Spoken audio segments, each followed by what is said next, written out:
everybody. Thank you for tuning in to the GSMC Hoops and Heels Women's Sports Podcast, brought to you by the GSMC Sports Network. My name is Samantha Genzer. I'm going to be your host for today. We have a very exciting episode to cover. We're going to be covering the results of the PWHL Draft, recent WNBA games, ranking the NWSL teams, the controversy with the amount of weight classes in the women's MMA, and make sure you guys stay till the end to hear about the VNL standings before the upcoming Paris Olympics. Before we begin, I wanted to ask you guys to like and follow the show and to become a part of our show to tip and donate using the link gsmcpodcast.net. We also get a lot of questions that come in from viewers during this show, so to ensure that your questions get read on the air, I ask that you use the link gsmcpodcast.net. This puts your questions at the top of the list so that I see them. And of course, it really does help the show. We really would appreciate it. Again, the link is gsmcpodcast.net. Now, let's get started. I hope you guys enjoy today's content. Okay, so we're starting today's episode off with something fun. We're going to be talking about the Professional Women's Hockey League Draft. There's a lot to get through, so let's just get right into it. And we're going to obviously start with the first pick here. So the first pick was Sarah Fillier from Princeton University. She's widely considered to be the best player in the class of 2024, hence why she was the first draft pick. And she has already helped Canada win 3 world championships and was named MVP of the tournament in 2023 and an Olympic gold medal. Fillier broke out in her freshman year at Princeton in 2018 to 2019 when she led the NCAA with just under 2 points per game. At the 2021 World Championship, she announced herself as the future of women's hockey in Canada with her combination of speed, skill, and poise with the puck. At Princeton, she has scored 93 goals and 194 points in 120 games, the third highest point per game rate among players who played in the NCAA over the last 6 years. She won the 2019 National Rookie of the Year and was the 3-time finalist for the Patty Kazmaier Award given to the best player in women's college hockey. Fillier is an elite skater, which will make New York's attack more dangerous in transition and in the offensive zone with speed. She's developed her shot, scoring a career-high 30 goals at Princeton last year, and reads play at an advanced level to get open or make plays for her teammates. She's definitely a natural center, but also has spent parts of last season on the wing in an attempt to be more versatile. In New York, Fillier could realistically drive her line in the top 6, giving the team a 1-2 punch with Alex Carpenter up the middle. The thought of Carpenter and Fillier setting each other in the slot should be exciting for New York and a real threat to opponents next season. The next pick, and I am so sorry guys, y'all know I'm already bad with names, so I sincerely apologize ahead of time. The next pick was Danielle Serdarchny for Ottawa from Colgate University. She is 5'9", which is going to be beneficial for the team, bringing a player who is taller and can play a physical game, but also has a lot of finesse around the net and an excellent scoring touch. She has a big shot to score on her own and can make plays for her line mates. She's hard to push off pucks, which makes her effective when driving the net and effective on the cycle. She scored more than 50 points in 3 straight seasons at Colgate, including an NCAA leading 71-point season in 2022 to 2023, and broke the program records in points at 239 points, goals at a total of 82, and assists at a total of 157. She's a 2-time ECAC Player of the Year and was a runner-up for the Patty Kazmaier Award given to the top player in women's college hockey in 2023. Ottawa's top line of Brianne Jenner, Daryl Watts, and Katarina Marsova was one of the best in the league in the last several weeks of the season, and if the team can re-sign both of these players, Serdarchny could give Ottawa a real 1-2 punch as a second-line center. She would also be excellent on the top line should the top of the lineup shuffle a bit in the offseason. The number 3 pick was Claire Thompson from Minnesota. This was a bit of a surprise pick. Thompson was the top-rated defender in the Athletics prospect ranking and the number 4 player on the list, so it shouldn't technically be that much of a surprise, I suppose, but there were other people they were looking at from Minnesota as their first pick, so it was just surprising a little bit. At her best, Thompson is an offensive threat with good size and can play a physical game, making her difficult to handle on both sides of the puck. She would provide speed and a dynamic ability to any team's blue line. Thompson's instincts on the ice are what set her apart, I think. She can make plays on the offensive blue line that others might not even attempt, but she also has that speed and defensive ability to get back if the play goes the other way. The number 4 pick was Hannah Bilka for Boston from Ohio State University. Boston scored the fewest goals in the PWHL this season and will add some legit speed and dynamic ability to the forward group in Hannah Bilka. She is highly creative and slippery with the puck and has game-breaking speed. Bilka played 4 years at Boston College before transitioning to Ohio State for her final year of eligibility and winning a national championship with the Buckeyes. She projects to be a top-line winger in the PWHL. The number 5 pick is Kayla Barnes for Montreal, also from Ohio State University.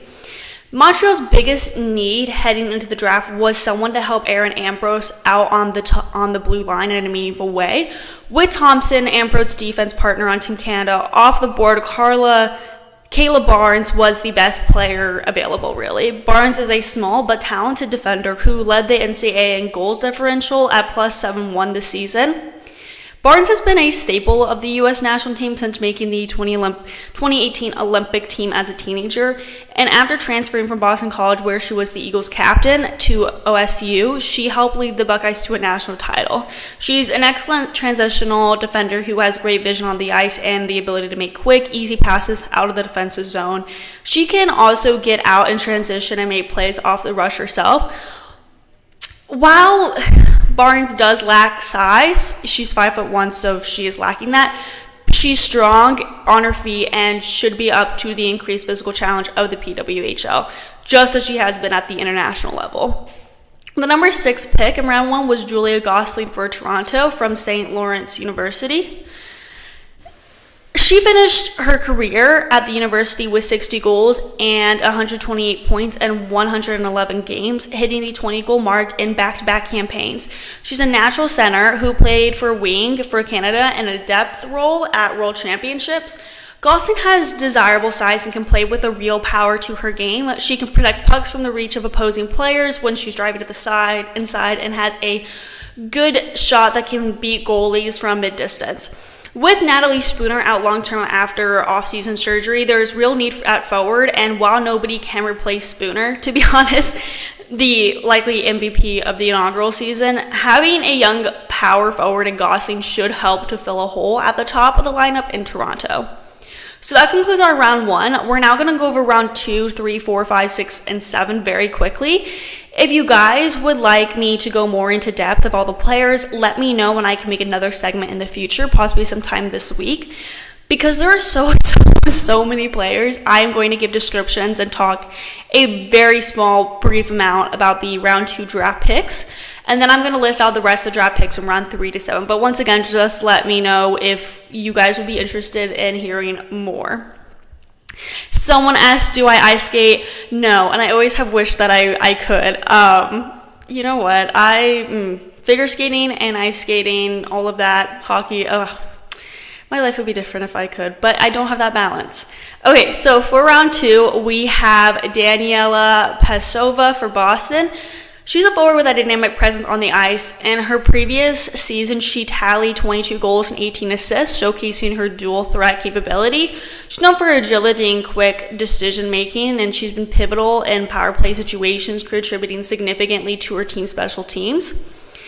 Next for Ottawa is Ronhan Savalainen. She is a defender celebrated for her robust defensive skills and strong physical presence on the ice. Her playing style is characterized by her ability to effectively disrupt the offensive plays of opponents and her proficiency in penalty killing situations. Last season, she recorded 5 goals and 15 assists, showcasing her capacity to contribute offensively as well. Her ability to lead her team in block shots and accumulate significant penalty minutes illustrates her tough and competitive nature. Next for Minnesota is Britta Curl from the University of Wisconsin. She has been a standout forward, scoring 19 goals and assisting on 21 more in her senior year. Known for her resilience and situational awareness, she has been a key player in her team reaching the playoffs, where she scored crucial goals in tight games. Then we have Maya Nyland Person from New York. As a defenseman, she contributed significantly to her team's success with 7 goals and 20 assists last season. Her ability to transition the puck from defense to offense has been crucial, and she has a plus-minus 24, reflecting her effectiveness on the ice. For Montreal, we got Jennifer Gardiner from Ohio State University. She's had an impressive season at OSU with 15 goals and 25 assists. Her standout performance came in a critical conference game where she scored the game-winning goal and had 2 assists. Her playmaking ability and vision makes her a central figure in her team's offensive strategies.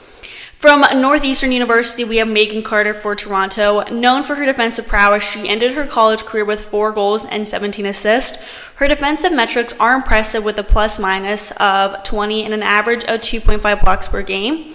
Her performance in the national tournament, particularly in penalty skills, highlighted her critical role in high-stakes situations. Round 3, we have Nora Tulis for New York, Gwyneth Phillips for Ottawa, Clara Himlarova for Minnesota, Allison Simpson for New York, Abigail Barine for Montreal, and Izzy Daniel for Toronto. Round 4, we have Gabby Resenthal for New York, Stephanie Markowski for Ottawa, Brooke McQuigg for Minnesota, Sydney Bard for Boston, Dara Gregg for Montreal, and Laura Bernard for Toronto. Round 5, we have Ellie Harte for New York, Manon McConnon for Ottawa, Dominique Petrie for Minnesota, Kayla Osborne for New York, Anna Wilgreen for Montreal, and Naomi Nabarova for Toronto. Round 6, we have Emily Fictow for New York, Anna Mexner for Ottawa, May Batharson for Minnesota, Shay Maloney for Boston, Anna Kilbin for Montreal, Anna Neki Lenzer for Toronto. Round 7, we have Iona Markova for Boston, Madeline Wethington for Ottawa, Katie Knoll for Minnesota, Hadley Hartsmetz for Boston, Amanda Cassell for Montreal, and Reagan Kirk for Toronto. Now we are going to move on to the next segment where we recap the recent WNBA games. Before we begin, we are going to be taking a very short break. So I will see you guys very soon.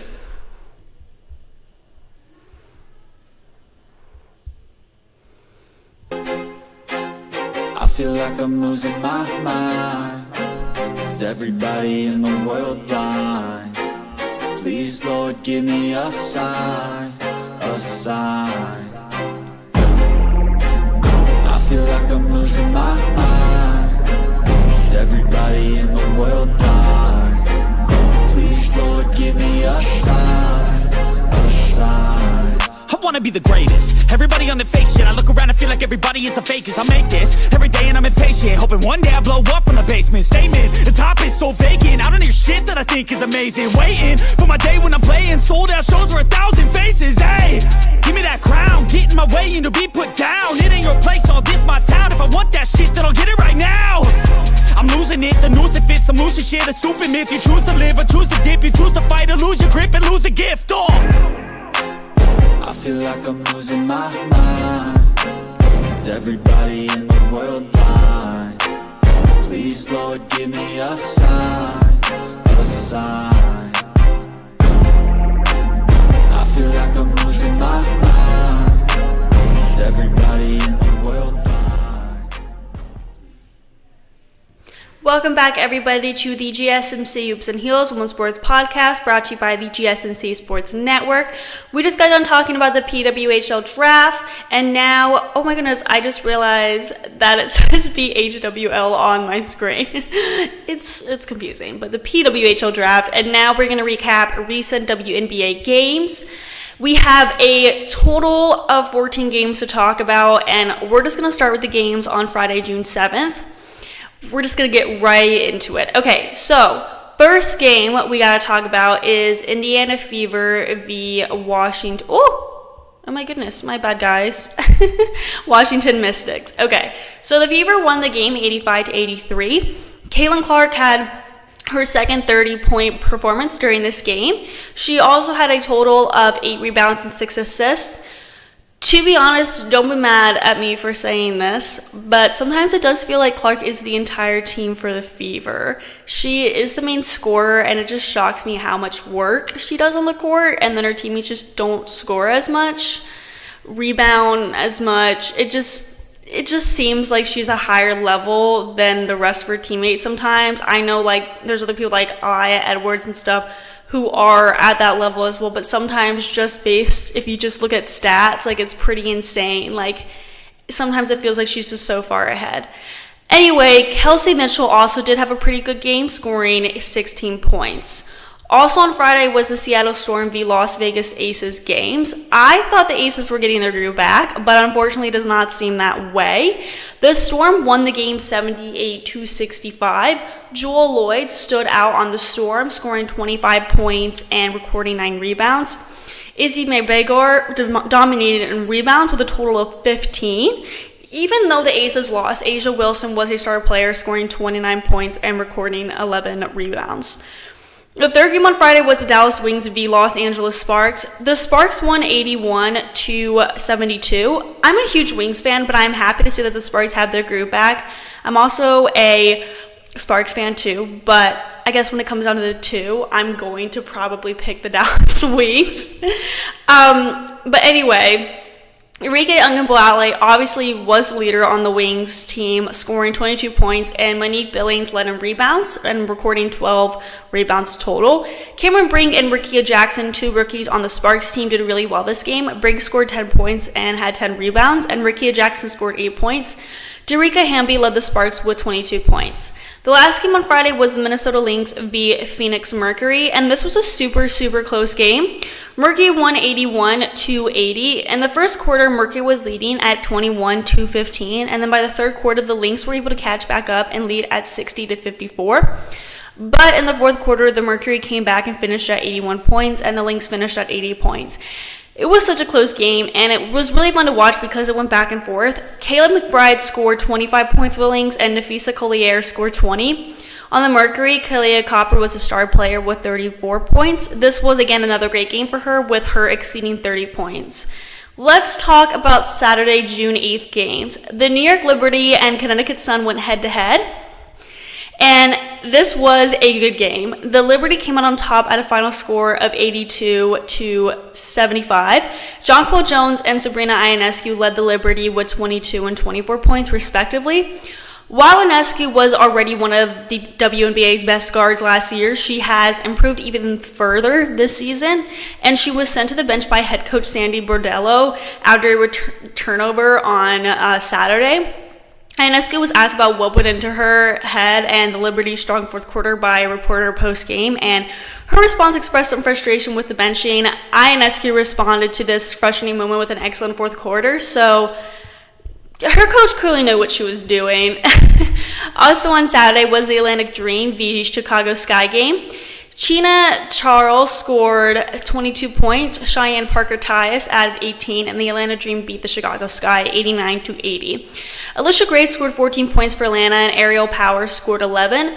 Ryan Howard finished with 10 points, 10 assists, and 6 rebounds. Diamond Day Shields hit a pull-up jumper to make it 4-2 a minute into the game, but Chicago missed 6 consecutive shots and committed 3 turnovers as the Dream ripped off a 15-2 run, capped when Gray made back-to-back 3-pointers before Angel Reese made a layup that cut the Sky's deficit to 17-8 almost 5 minutes later.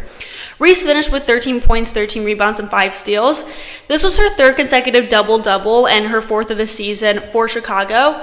Camila Cardoso and Dana Evans also scored 13 points apiece, and Marina Mabrey added 12. Moving on to Sunday, June 9th, the Liberty beat the Mystics 93-88. Jonquil Jones almost hit a total of 30 points this game. She scored a total of 29 points, which was super impressive. Maisha Hines-Allen had a good game as well, scoring 20 points for the Mystics, but the Mystics were just not able to keep up with the Liberty. Mercury v Wings. Kalia Copper scored 8 of her 29 points in the second overtime. Brittany Griner finished with 24 points, and the Phoenix Mercury just overall beat the Dallas Wings 97-90. Griner made 11 of 16 from the field, grabbed 9 rebounds with 5 assists and 2 blocks. Dina Taurasi added 20 points, 7 rebounds, and 7 assists. Agamboale led Dallas with 25 points, 10 assists, 7 rebounds, and 4 steals.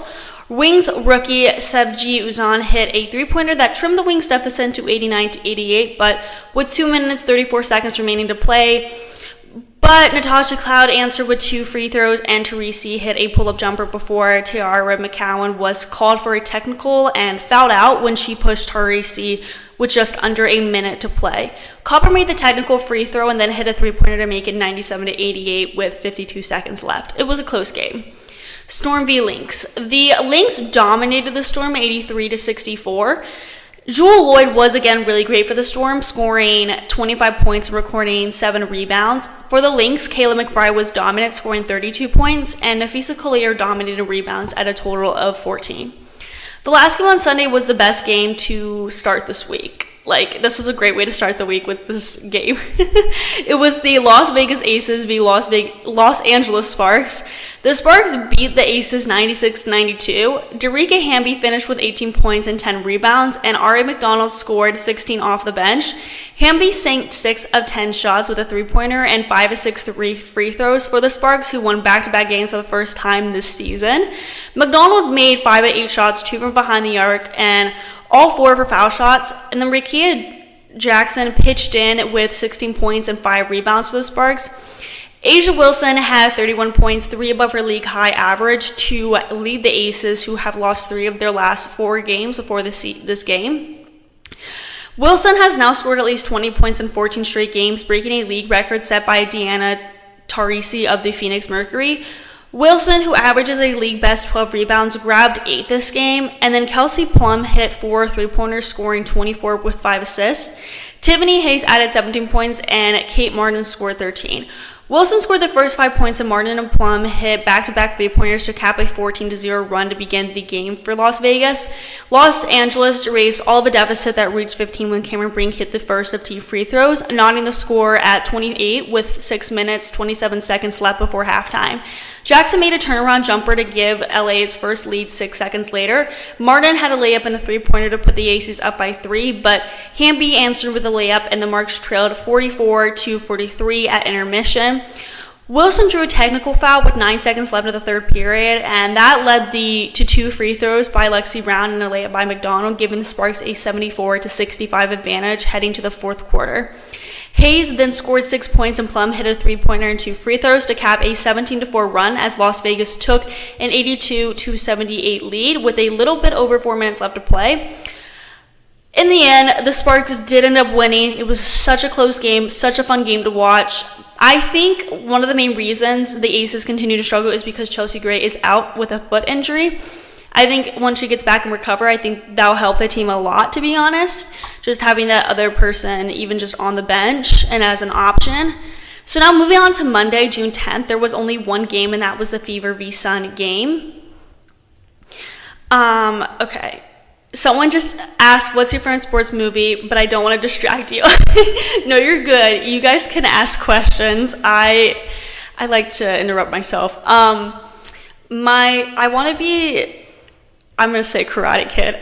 I don't know if it's considered a sports movie, but I just watched it again recently, and I'm sorry, but it's in my head right now, and that's the best answer I'm gonna do right now on what's my favorite sports movie. And you know what? I'm considering that a sports movie. Karate Kid. It's karate. Karate's a sport. That's a sports movie.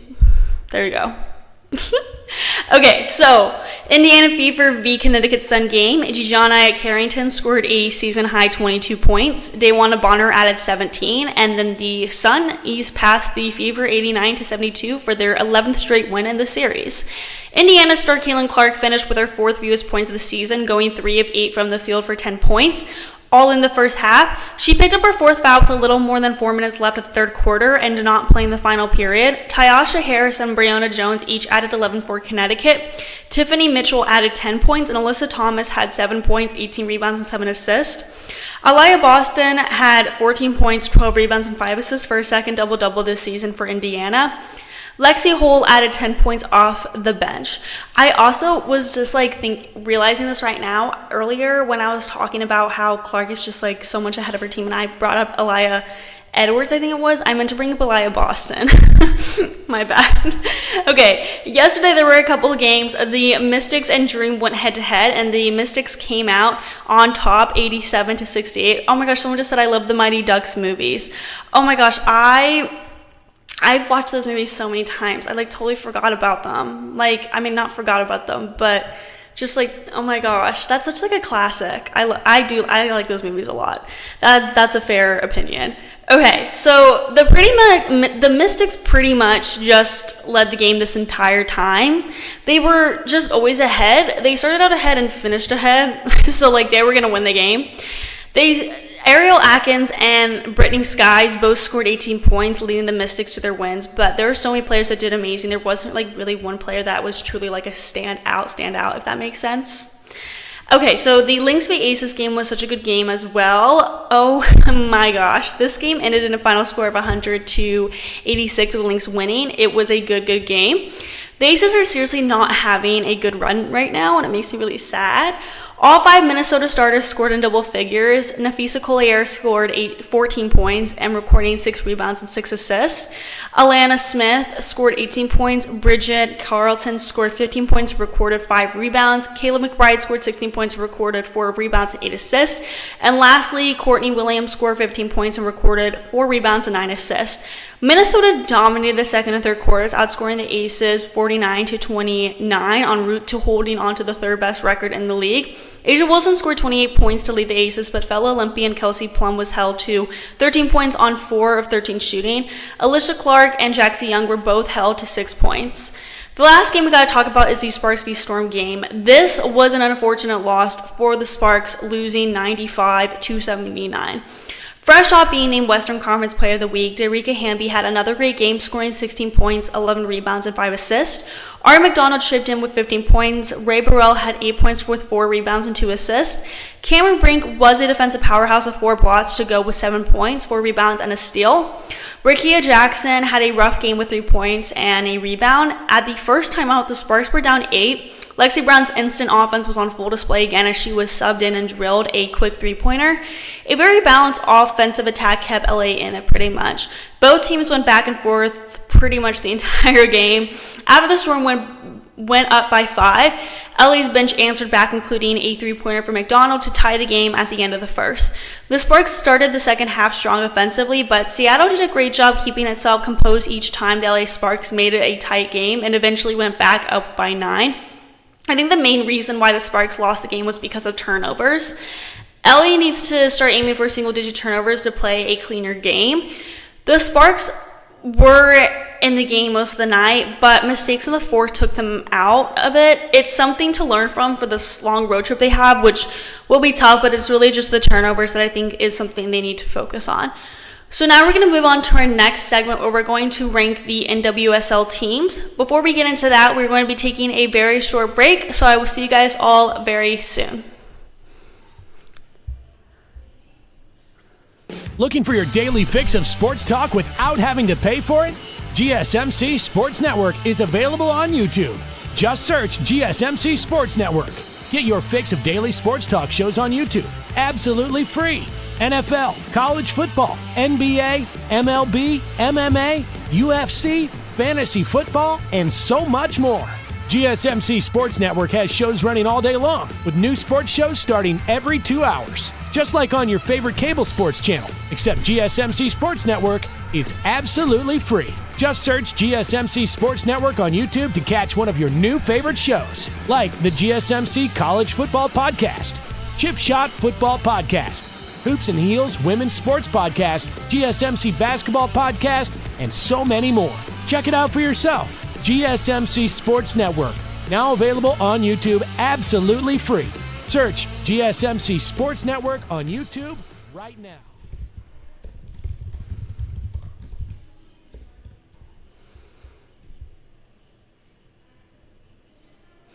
Hello guys, welcome back to the GSMC Hoops and Heels Women's Sports Podcast, brought to you by the GSMC Sports Network. We just got done talking about the recent WNBA games, and now we're going to be switching over to talking about the NWSL teams, and I rank them. My chat box is currently not working right now, which is unfortunate, so I am unable to see any chats that are happening, and I sincerely apologize for that. I will need to be getting that fixed after this. I'm so sorry. Before we begin, I did want to ask you guys to like and follow the show and to become a part of our show to tip and donate using the link gsmcpodcast.net. I meant to remind you guys to do this in the second segment, but a lot of games we had to go over there, so I just completely forgot to do that, so I'm doing it now. And the tipping and donate really helps us out, helps me as a person, and I would really appreciate it. Also, before my chat box did close out, I did get a question if I'm going to be all year. At the moment, yes, I am unsure of, I don't have anything plans for, okay, never mind. I was going to go into the fact that I plan everything by week on what I'm going to talk about. So what I mean by that is I don't know what I would talk about in December. Well, I know the general gist because things that are going on. But anyway, if y'all have ideas of things that you want me to talk about, things you want to hear, always put them in the chat box, and I would love to get your guys' feedback and opinions on all of that, of course. But I can't see the chat box right now, so maybe put it in the YouTube comments. We're just gonna head right into ranking the NWSL teams. Okay. At 14th is, I think this is very obvious, Utah Royals. They have been 14th on my list for so long, and they're just not having a good season. That's just really what it is. They've had 1 win, 1 draw, and 10 losses. This is going to sound terrible, but I'm just kind of a person who doesn't really follow the last placed or last ranked team, and the only reason that I've been keeping my eye on the Utah Royals is because of Alex Setner. This is her first year playing in the NWSL, and she's been killing it for a rookie. She has already scored 2 goals for the Royals, but the team itself is just not doing too good. The team has been seeing a lot of staff changes in the season so far, and I think that might be putting a bit of an effect on how the team has been playing. I don't know. They have never... last season they didn't do great either. I don't know what's going on there. They're ranked 14th right now. At 13th, I had the Seattle Reign FC. They have 9 losses this season and 2 wins. They were standing in 11th, and their losses just kept bringing them down. On Sunday, the Reign had a chance to bring a new vibe into their season. They won against the Kansas City Current, who was currently undefeated. Despite coming out with some offensive punch, powered by the return of Jordan Hitima, the Reign crashed and burned defensively and fell 5-2 to Kansas City, and that's a very high-scoring game for soccer. Their unfortunate loss to this time sort of confirmed their inability at the moment to move up in the rankings, to be honest. At 12th is the Angel City FC. Their record stands at 3 wins, 2 draws, and 6 losses. They haven't won a game since May 3rd. Midfielder Clarice Lebehan provided the lone goal in a 2-1 loss at home against Gotham. The goal marks her first for Angel City and makes her just the 4th player to score for the SoCal side this season. There's star power in this team, but relying on 2 players, and I mean by that is Claire Esmili and Sydney Leroux, for 3/4 of your goals won't be sufficient. Kristen Press has been out because of an ACL injury, but she is set to return pretty soon, and hopefully once she recovers, her return will help the team. But this is not, I want to make it clear, these rankings are not like the standings, like the official standings, because this team is ranked I should make it clear.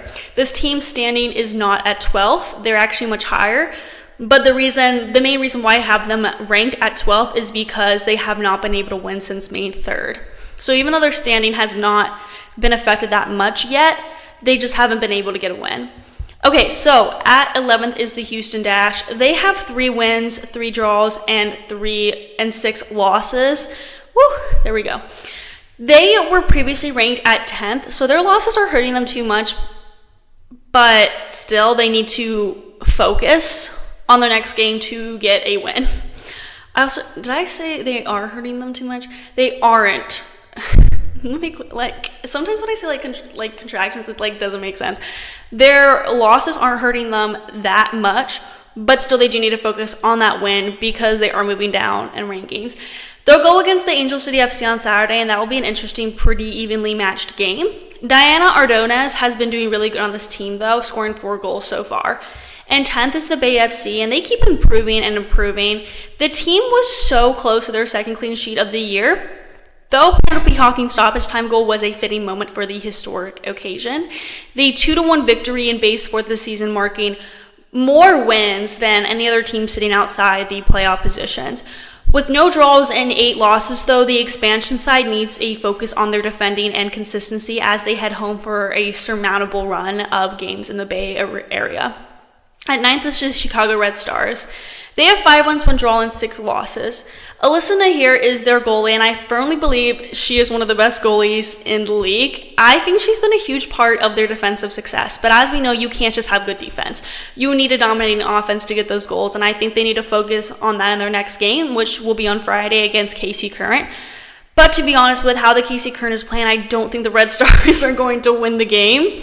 But maybe we'll see more defensive opportunities for the goalkeeper to be a star player for them. Who knows? Hopefully they can get some offensive opportunities. It would be cool if they could, flip around how they're doing by beating a team that is undefeated. But I don't know if that would happen, to be honest.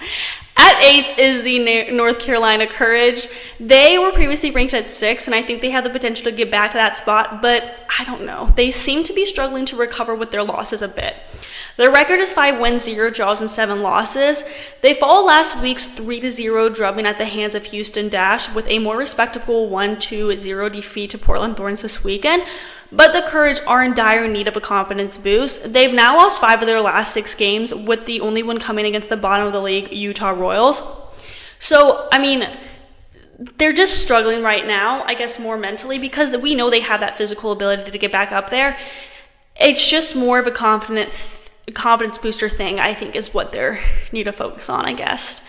I don't know. That's a difficult thing to say because it sounds so simple when you say they need a confidence booster as a team. It's like, that's not... Yeah, but, that's not, that easy to do. I don't know. We'll see. They need a good win, and I think they'll get back on their stride.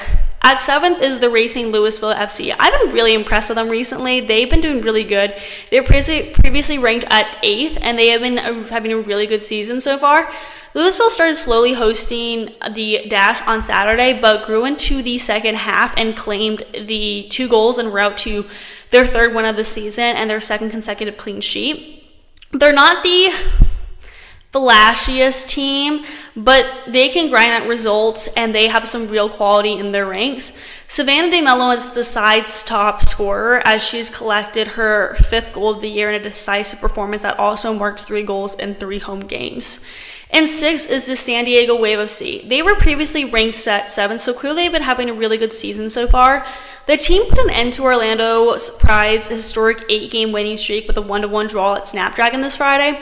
San Diego has let in the 2nd fewest goals of any team in the league at 10, and Callan Sheridan's 5 saves did their part to keep Marta and Banda at bay. Mackenzie Doniak's goal from the bench brought the Wave level in the 62nd minute, which marked her 8th goal as a substitute in NWSL. The main reason why they are ranked here is because they were able to tie the Orlando Pride. And before KC Current's being undefeated and all of that, Orlando Pride was ranked 1st. So the fact that they were able to tie them just shows that they have that ability to get back up there and rank. So I feel like they're very deserving of a 6th place rank right now, maybe even higher. I don't know. I feel like 6th place makes sense for why they are. Sometimes I always second guess my rankings, and I'm like, So I try not to overthink it, because then it's just this huge issue. But anyway, in 5th is the New Jersey, New York Gotham FC. They started out slowly in the season, but after 11 games played, they are 4th in points per match. Saturday's 2-1 victory over Angel City marks their 5th win in 6 games for a team now unbeaten since April 20th. Fittingly, players that started the year injured made the difference. Crystal Dunn opened up Gotham's goals, and Rose Laville slotted home the decisive factor. And 4th is the Portland Thorns. Images of Sophia Smith getting carted from the bench for time wasting will long live in the meme world. I'm sorry, I think that's so funny. That's why you got carted, is for time wasting. I don't know. That sounds so funny. I used to play soccer, and I played soccer for more than 15 years, and if I got carded so many times for stupid things, but that would be the end to me, if I got carded for wasting time. Anyway, moving on, NWSL's Golden Boot leader attempted to hide the ball beneath the Thorns bench in stoppage time of a 1-0 win over North Carolina, and was disciplined for this time wasting. It was clever how she did it, I'll say, but it will forever live in my head rent free. Anyway, so in the 79th minute of this game, Smith provided the day's decisive goal from the penalty spot as reclaimed the lead in her Golden Boot race with Barbara Banda. But she'll miss Portland's rivalry match in Seattle next weekend, and she leads in goals in the league at 9 total goals and assists at a total of 6. Obviously, I think that she's an amazing player. I think she's one of the main reasons why Portland Thorns has been so dominating this season. In third is the Washington Spirit. They collected their 4th straight win of the year Saturday with the 1-0 victory over the Utah Royals. Highlights include Kate Weisner scoring her first NWSL goal days after returning from her first senior USWNT training camp, and Trinity Rodman live streaming their visit to In-N-Out Burger afterwards. The weekend's 1-0 victory is the Spirit's 9th of the season. That's more wins than any other team in the league and set a club record for wins and points in their first 12 games. Corey Bethune from the Spirit leads in assists in the league at a total of 8 assists, and if I am being I want to say that this is correct, but I think she's a rookie. So, no, she definitely is. So the fact that she's a rookie and she is making those stats is very impressive. And second is the Orlando Pride. They were ranked at first, but the reason they're ranked at second is because of Kansas City, how they're doing with their being undefeated. So Orlando's 8-game winning streak came to an end in San Diego this weekend. That said, after a 1-1 battle at Snapdragon, they're still technically unbeaten in 2024, considering that was a tie, wasn't a loss. And Barbara Banda didn't score this time. Julia Doyle did, her second of the year, but Banda did set up Doyle for the counterattack goal, marking her 3rd assist of the season. Banda's 11 goal involvements in 8 matches are the most per 90 in the NWSL. Honestly, she's a huge part of why the Pride is at second, or is one of the best teams in the league. I wanted to say that they're first, but they're not because of this tie. So lastly and first is the Kansas City Current. They were previously ranked second, so they did a little flip-flop with the Orlando Pride. Nobody has scored more goals than Kansas City Current this season. Sunday against Seattle Reign, they added 5 to their season tally of 31, marking 23 goals scored in the first 6 home games at CPKC Stadium. That's the most goals scored in a 6-match home stretch in NWSL history. Hard to argue with that offensive power and home field momentum for a side that took the top spot back from Orlando City Pride Sunday night.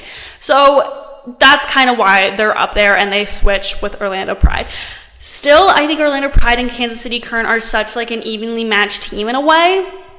I will say that I think the Pride has more standout players, like Barbara Banda, she's just a standout player on the Pride team. So that's just something to consider, but I don't know. I think that Orlando Pride and Kansas City Current might switch sometime soon. Maybe in the standings and in the rankings, because this is how the standings are right now. Kansas City Current is in first and Orlando Pride is in second. Not just the rankings, it's also standings. Okay, so we're now going to move on to our next segment where we're going to talk about a controversy regarding the weight classes in the UFC. Before we get into that, we're going to be taking a very short break, so I will see you guys very soon.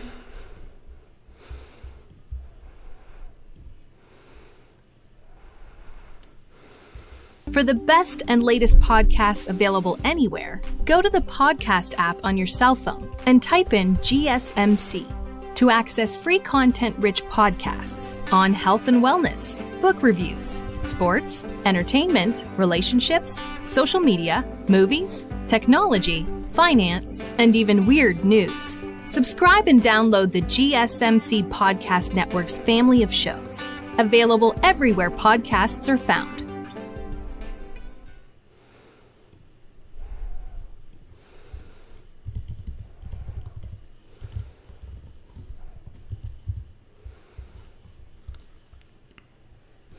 Hello guys, welcome back to the GSMC Hoops and Heels Women's Sports Podcast, brought to you by the GSMC Sports Network.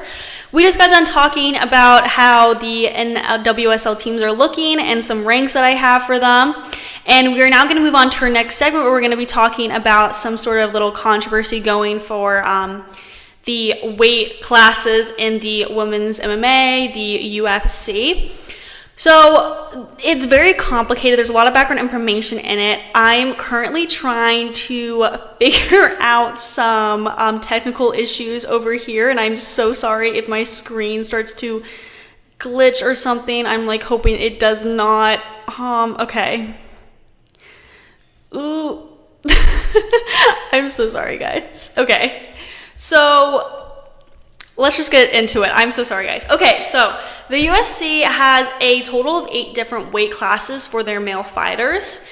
They have the flyweight division at 125 pounds or less. And then they have the bantamweight division at 135 pounds. Wow, 35 pounds. That would be insane. The featherweight division at 145 pounds. The lightweight division at 155 pounds. The welterweight division at 170 pounds.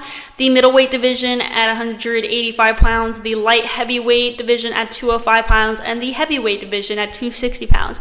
On the other hand, women only have 4 divisions. The strawweight division at 115 pounds or less. The flyweight division at 125 pounds, the bantamweight division at 135 pounds, and the featherweight division at 145 pounds. So basically, the most a woman can weigh if she wants to compete for a title in the UFC is 145 pounds. Most fighters, not just the women, practice a strict diet and exercise before each match to ensure that they remain eligible. The majority, if not all of these athletes, don't maintain the weight that they are when they enter the octagon during their everyday lives. Think about it, like if the average woman in America weighs more than 145 pounds, why does the UFC cap its class at such a low weight?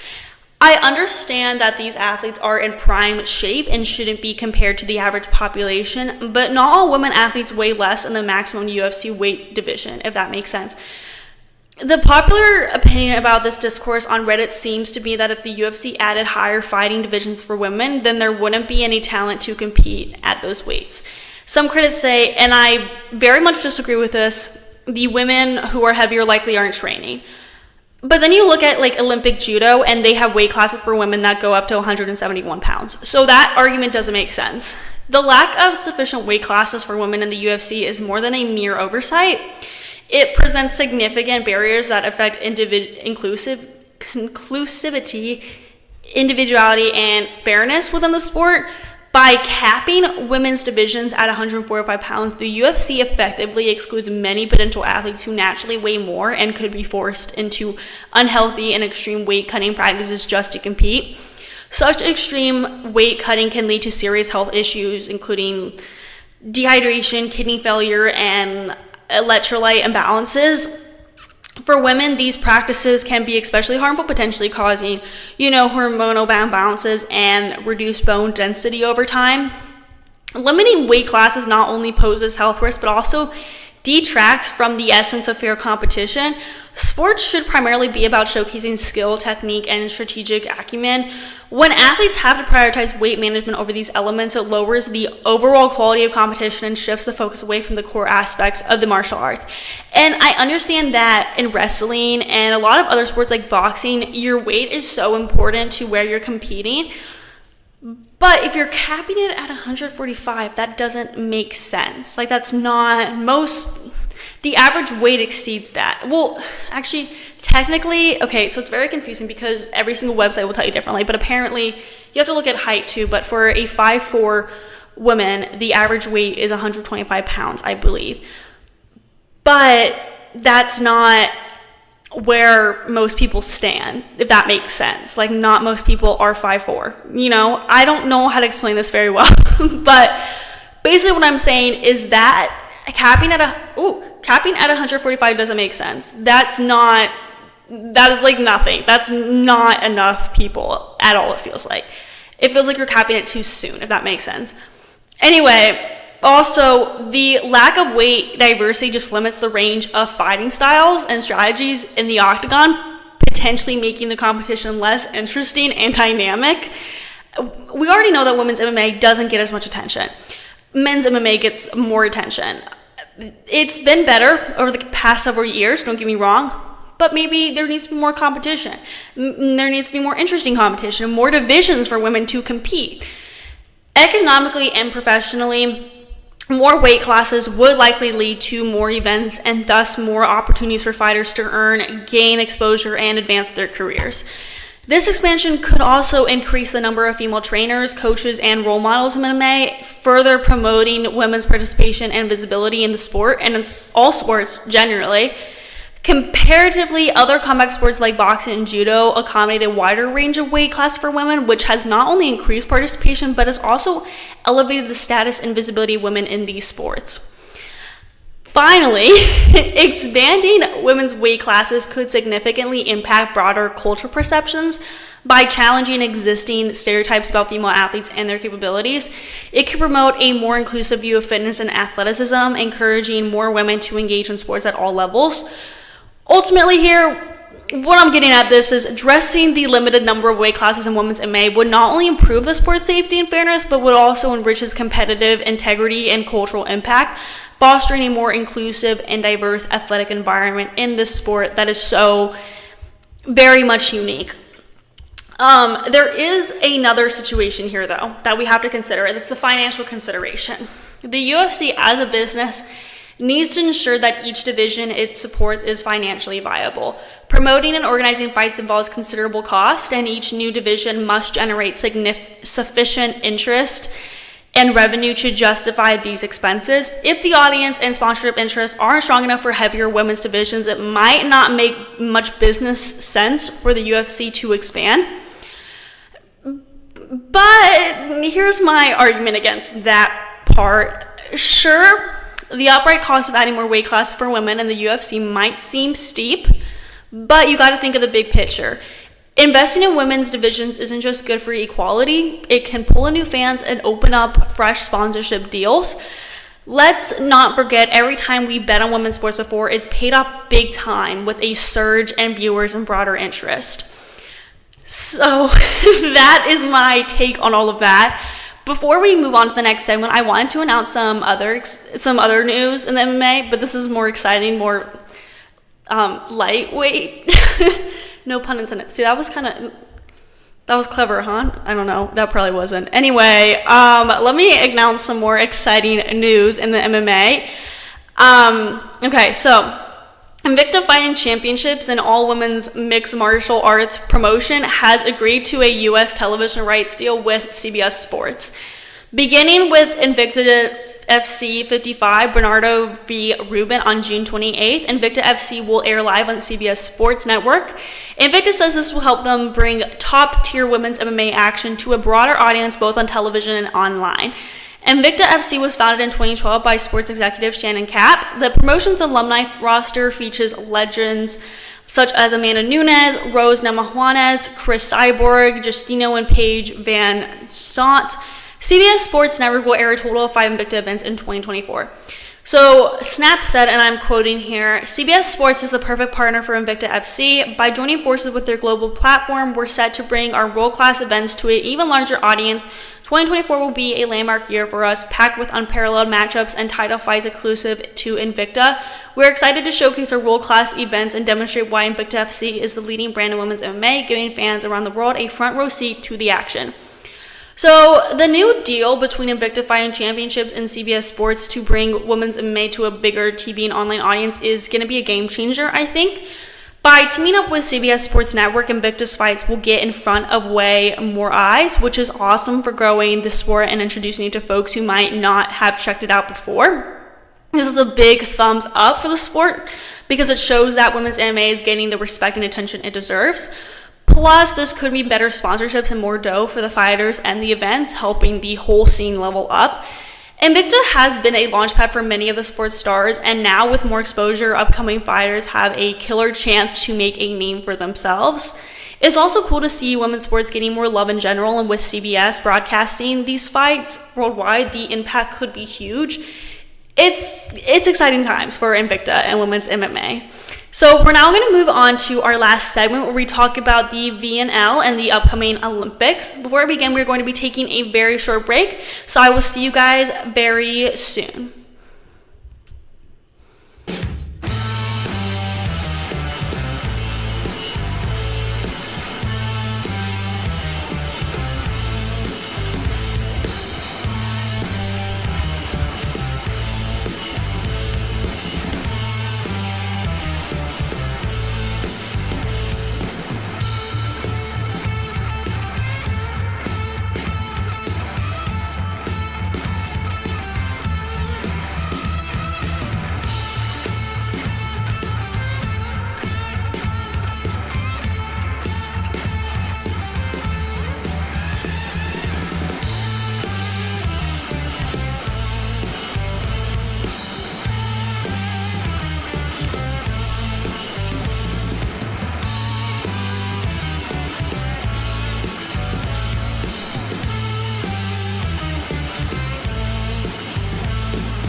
Welcome back, everybody, to the GSMC Hoops and Heels Women's Sports Podcast, brought to you by the GSMC Sports Network. We just got done talking about women's MMA and the small number of weight classes and the controversy surrounding that. And now we're moving into our last segment where we talk about women's BNL. Also, I just figured out how to get the chat back up, got that out of the way so I can see the chat. So if you guys are interested in having like a little interactive conversation, you have questions, comments, anything, feel free to chat them. I can now see them, respond to them on there. Also use the link gsmcpodcast.net to get your questions and comments at the top of the list. Okay, so let's just get started talking about that. I'm once again so sorry about those technical difficulties and not being able to pull all of the chats up. Okay, so the Olympics are coming up, as we know, and this is so the VNL and all that is just honestly very confusing with the Olympics, and so I'm just going to very briefly explain how the VNL and the Olympics kind of work together. So 6 Olympic quota places per gender are contested during the FIVB Road to Paris volleyball qualifiers, where the top 24 teams, as per the FIVB Volleyball Senior World Rankings, not yet qualified, are split into 3 single round robin pools of 8 teams each. The top 2 teams of each pool qualify for Paris 2024. So in this last segment, we're going to talk about the rankings of the volleyball team so you can know who to keep an eye on. The only undefeated teams in the VNL entering the 3rd week of the preliminary phase is Brazil and Poland. Brazil is now in first place in the VNL standings. Brazilians and Polish entered the court with 8 wins in as many matches, but only the South Americans managed to keep their record clean, coming from behind to produce a 3-1 victory in their first match in Hong Kong. The Brazil captain, Gabriela Guimarães, has been outstanding for the team, leaving the court with a match-high 24 points with 23 kills and 1 block. The Tokyo Olympic bronze medalist got tremendous help with fellow outside hitter Julia Bergman, who tallied 17 points, 12 kills, 4 aces, and 1 block in her second start in the VNL. And opposite Rosa Maria Montebellier, who added another 15 with 13 kills and 2 aces. Bergman commented, and I'm quoting, "It was an amazing match, and it feels great that we remain as the only undefeated team in the VNL. It's a big responsibility, but everyone is playing for each other, and it just feels good on the court. We still have some tough matches this week, but we're ready to go." The victory made Brazil pass Poland and take first place in the VNL 2024 with 9 wins and 25 points. The Europeans have 8 victories and 24 points. The results have also kept the South Americans in second place in the FIVB World Rankings with 389.12 points, as they could be passed by Poland, where they currently stand at 366.17 points in case of a setback. The Europeans have opposite Magdalena Stysiak as their main scorer with 18 points, 14 kills, 3 blocks, and 1 ace, followed by outside hitter Martina Kurzika, who produced 12 with 10 kills, 1 ace, and 1 block. Malwina Smarzek reacted, and I'm quoting this as well. "Everyone was waiting for this match as both teams were undefeated. I felt that we missed a little bit of what we did in the past 2 weeks. We could have served better, as it was too easy for them to play the entire time with perfect passes. I'm sure we'll have a second chance to beat them shortly, and we're looking forward to it. We're still growing as a team and are getting used to these big matches, so we need to be patient in sub situations." Brazil will be back on the court on Thursday to face Germany, while Poland will have a day off before meeting the Dominican Republic on Friday at the same time. Defending champions and world ranking leaders, Turkey also had a strong start to the 3rd and final phase of the VNL 2024 preliminary phase in Hong Kong, securing a 3-0 victory over Thailand and extending their current winning streak in the tournament to 6 matches. Outside hitter Han Balinda was the match's top scorer with 14 points, 11 kills, 2 blocks, and 1 ace, followed by teammate and fellow outside hitter Ebrar Karakurt, who produced 12 with 10 kills and 2 blocks. Middle blocker Hatia Barnrusik was Thailand's most productive player with 8 points, 3 kills, 3 blocks, and 2 aces. Turkish captain Ida Erdem said, "This week is going to be really tough for us. We're trying to get better every day here. Today Thailand played well, but our blocking and defense were very good. It's good to have a win on the pocket already, but the next 3 matches will be very difficult, but I'm sure we'll be ready for them." The Turkish continue on pace to qualify for the VNL finals, as they are currently in 5th place with 7 wins and 9 matches. Thailand, who are guaranteed in the finals as the host country, are 13th with 2 wins and 5 points.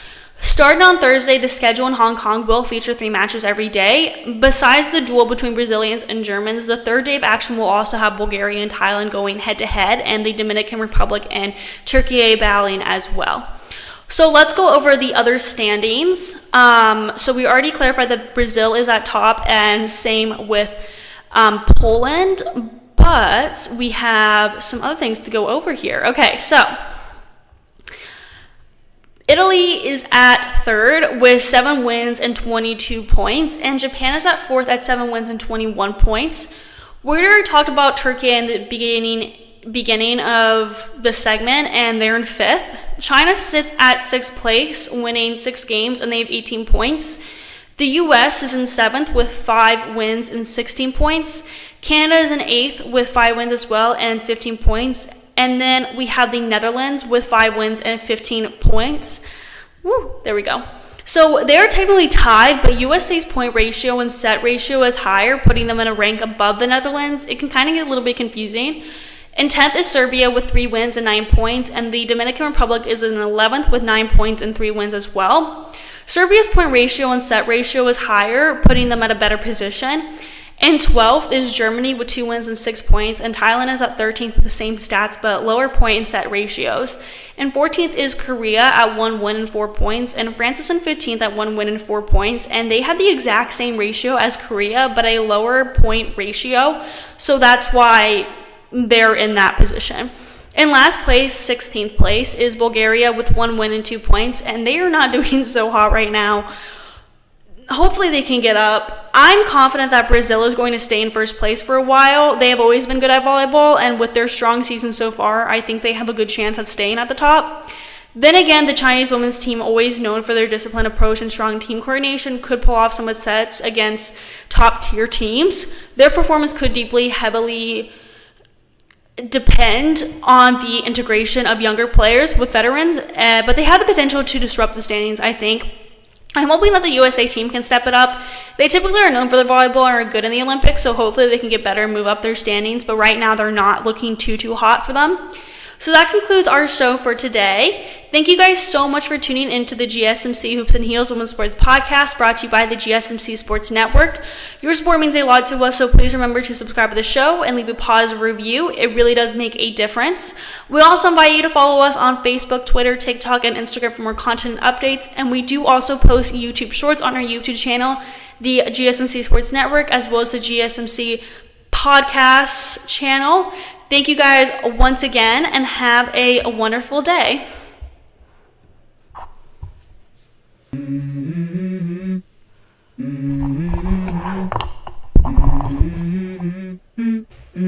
Let's go.